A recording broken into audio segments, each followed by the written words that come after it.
Bismillahirrahmanirrahim. Assalamu alaikum wa rahmatullahi wa barakatuh. Dear students, I welcome to all of you in the online class of FEI.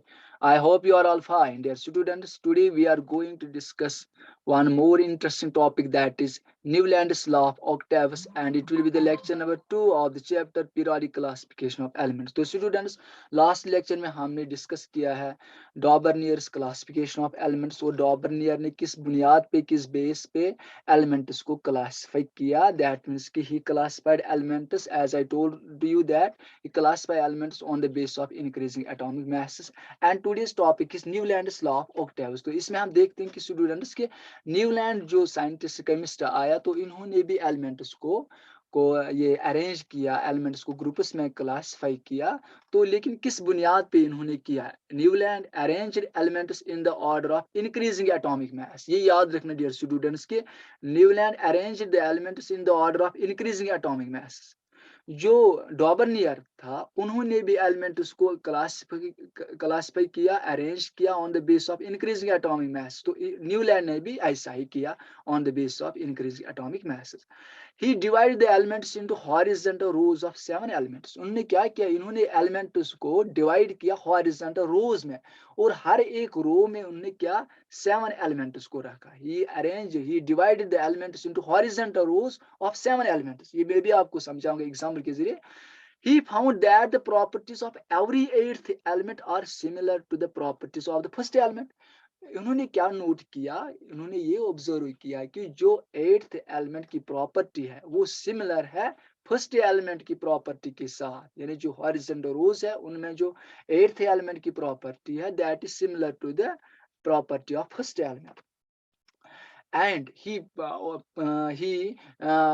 formulated a law called as Newland's law of octaves. According to this law, when the elements are arranged in the order of increasing atomic masses, the properties of the eighth element are a repetition of the properties of the first element. जो भी मैंने आपको बोला कि इन्होंने जो elements को divide किया हॉरिजॉन्टल रोज में, 7 एलिमेंट्स एक रो में रखे, तो उन्होंने क्या किया कि जो उन्होंने क्या नोट किया, जो प्रॉपर्टी है एट्थ एलिमेंट की वो एज ए रिपीटिशन है, वो रिपीट होती है as the property of the first element. That means the property of the every eighth element is similar to the property of the first element, or we can say that the properties of the eighth element are a repetition of the properties of the first element.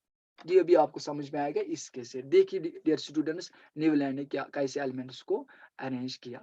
यह यहाँ पे hydrogen, यहाँ पे lithium, यहाँ पे beryllium, boron, carbon, nitrogen, oxygen, fluorine, sodium, magnesium, aluminium, silicon, phosphorus, sulphur and so on. बाकी elements यहाँ तक है.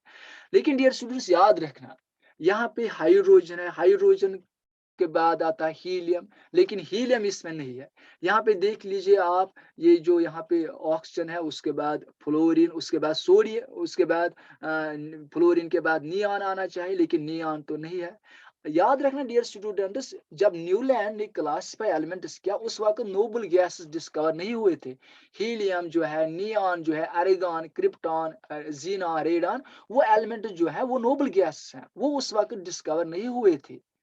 Noble gas were not discovered at the time of Newland. They were not discovered at that time. And at the time of Daubernier's classification of elements, they were also not known at that time. तो Newland के जमाने में भी noble gases discover नहीं हुए थे, तो इसीलिए इनमें कोई नोबल गैस आप नहीं देखोगे. तो स्टूडेंट्स देखिए, 7 एलिमेंट्स इन्होंने एक हॉरिजॉन्टल रो में रखी है. 1 2 3 4 5 6 7 एलिमेंट्स. दूसरे रो में देखोगे तो उसमें भी 7 एलिमेंट्स, इसमें भी देखोगे तो 7. लेकिन डियर स्टूडेंट्स याद रखना, ये जो हाइड्रोजन है, उसके बाद helium, beryllium, boron, carbon, nitrogen, oxygen, हम एट्थ एलिमेंट की प्रॉपर्टी देखेंगे. जो इस लॉ ऑफ ऑक्टेव जो है, न्यूलैंड्स लॉ ऑफ ऑक्टेव जो है, उन्होंने क्या कहा कि एट्थ एलिमेंट की प्रॉपर्टी रिजेंबल्स और similar to that of the property of the first element. देखिए डियर स्टूडेंट्स, यहाँ पे हम सपोज यहाँ पे हम लिथियम से स्टार्ट करेंगे. ठीक, लिथियम को हम नंबर 1 देंगे. 1 2 3 4 5 6, यहाँ फिर 7, ये फिर 8. इस eighth element that mean sodium की प्रॉपर्टी रिजेंबल होती है, सिमिलर है लिथियम से. ये है, ये फर्स्ट, ये एट्थ बन गया। अब हम बेरिलियम को नाम देंगे for example element number 1, 1 2 3 4 5 6 7 8th, ये मैग्नीशियम जो है ये एट्थ एलिमेंट आता है। इस मैग्नीशियम की प्रॉपर्टी सिमिलर है बेरिलियम के साथ या बेरिलियम की मैग्नीशियम के साथ। अब बोरान को नंबर 1 देंगे, 1 2 3 4 5 6 7 8, तो एल्यूमिनियम एट्थ पे आता है, तो एट्थ एलिमेंट की प्रॉपर्टी रिजेंबल होती है इस फर्स्ट एलिमेंट की प्रॉपर्टी के साथ। इसी तरह से अगर कार्बन को देखेंगे तो ये फर्स्ट एलिमेंट कंसीडर करेंगे, इसके बाद सिलिकॉन आता है एट्थ एलिमेंट, तो इन दो की प्रॉपर्टीज सिमिलर है।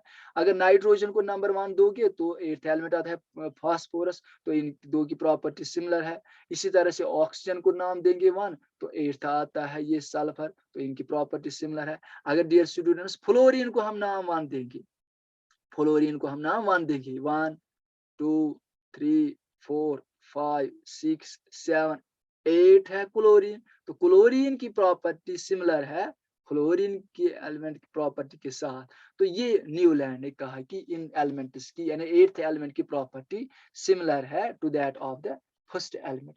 तो देखिएगा students, noble gas were not discovered at that time, तो मैंने अभी आपको बोला कि नोबल गैस उस वक्त डिस्कवर नहीं हुए थे। Only 56 elements were known at that time, at the time of Newland only 56 elements उस वक्त डिस्कवर हुए थे। तो डियर स्टूडेंट्स लिमिटेशंस देखते हैं हम इस ये जो न्यूलैंड ने क्लासिफिकेशन दी, इसमें क्या लिमिटेशंस, क्या खामियां हैं इसमें। Only applicable up to classification of calcium, ये जो न्यूलैंड्स लॉ ऑफ ऑक्टेव्स है, न्यूलैंड्स क्लासिफिकेशन ऑफ एलिमेंट्स है, ये एप्लीकेबल है अप टू कैल्शियम एलिमेंट तक ही, यानी ये बाकी एलिमेंट्स के लिए एप्लीकेबल नहीं है। It is applicable only up to calcium. और second, he assumed that only 56 elements exist in nature, तो डियर स्टूडेंट्स याद रखना, जब न्यूलैंड ने क्लासिफिकेशन ऑफ एलिमेंट्स दिए उस दौर में उस वक्त सिर्फ 56 एलिमेंट्स डिस्कवर हुए थे, लेकिन न्यूलैंड ने क्या कहा कि सिर्फ यही 56, यही 56 एलिमेंट जो है, इसके बगैर नेचर में एलिमेंट्स एग्जिस्ट ही नहीं होते हैं। तो इन्होंने ये इसकी ये लिमिटेशन क्या है कि he assumed that only 56 elements exist in nature, उन्होंने क्या कहा सिर्फ 56 एलिमेंट्स एग्जिस्ट होते हैं किसमें, नेचर में। लेकिन हम देखते हैं आज बहुत सारे एलिमेंट्स है, तकरीबन 118 एलिमेंट्स डिस्कवर हुए, तो ये लिमिटेशन है न्यूलैंड की कि उन्होंने क्या कहा सिर्फ 56 एलिमेंट्स है नेचर में। No more element will be discovered, उन्होंने क्या कहा सिर्फ 56 एलिमेंट्स एग्जिस्ट होते हैं नेचर में, और इसके बाद इसके बगैर एलिमेंट्स डिस्कवर नहीं होंगे, तो ये लिमिटेशन है। Two elements together like cobalt and nickel placed in the same slot, and that two in the column of unlike elements having very different properties। तो स्टूडेंट्स अगर आप देखोगे इन्होंने क्या किया, इन्होंने कोबाल्ट और ये जो निकल है, ये CO is the symbol for cobalt and Ni is the symbol for element nickel। Cobalt और निकल अगर आप देखोगे ये उन्होंने एक ही स्लॉट में रखा, मैं आपको यहाँ पे एक्सप्लेन करता हूँ। ये देखिए कोबाल्ट और निकल इन्होंने ये एक ही स्लॉट में रखा, इस कॉलम में इन्होंने रखा, और इन दो की प्रॉपर्टी इन बाकी एलिमेंट्स की प्रॉपर्टीज के से डिफरेंट है। लेकिन न्यूलैंड ने मतलब गलती से इनको एक ही स्लॉट में रखा, और वो भी उस स्लॉट में रखा जिनकी इन दो एलिमेंट्स की प्रॉपर्टी बाकी एलिमेंट से मतलब डिफरेंट है, उनके साथ इसकी प्रॉपर्टी सिमिलर नहीं है, रिजेंबल नहीं होते, तो डिफरेंट है।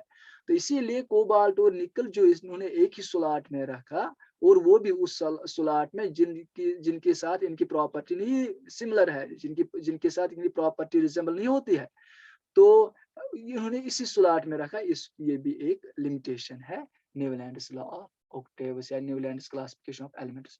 डियर स्टूडेंट्स, आज हमने Newlands law of classification of elements discuss की। आई होप ये टॉपिक आपको अच्छे समझ में आया होगा। फी अमानिल्लाह, अस्सलाम वालेकुम व रहमतुल्लाहि व बरकातहू।